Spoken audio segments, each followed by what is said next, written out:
If you're someone who can't take a single day off or wake up at noon and not get ready without feeling completely terrible about yourself, hating yourself for not getting anything done, wishing you were more productive, not feeling relaxed at all even though you took the day off, then this is for you. So I started reading this book. And this book, it is going to make you question all the reasons why you overwork yourself, why you don't give yourself free time, why you believe that you are only good when you are being productive. To understand why we feel this way, we do have to go back in time and put this into context. So for like 300,000 years, Homo sapiens did not work 40 plus hours a week. And we didn't even work 300 days a year. Going back as 4,000 years ago to the days of ancient Greece, we find the Athenians had up to 60 holidays a year. And by the middle of the 4th century BC, there were nearly 6 months of official festival days on which no work was done at all. Work for the ancient Greeks was carried out in spurts, intense activity during planting or harvest, followed by extended periods of rest for celebrations and feasts. Humans were pretty happy living this way for tens of thousands of years until about 1760 when the industrial age started in Britain.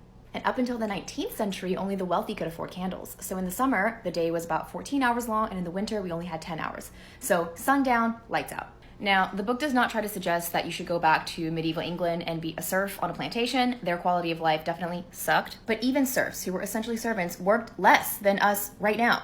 And before the industrial age, most people were actually self-employed or contractors, making their own schedules. Think of tailors, blacksmiths, and even farmers who tended to their own crops.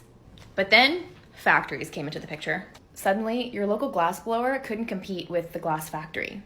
So they would have to sell their tools and take a position on the factory floor, which at that point, their tools would belong to the employer, not themselves. And this is where the significant transfer of power begins, further stagnating social mobility. Cut to 1879, we now have the invention of the light bulb. The light bulb actually changed everything because daytime initially used to signify waking hours, as in when the sun was up and when it went down, and now it was signifying working hours, meaning that we could work longer past when the sun went down.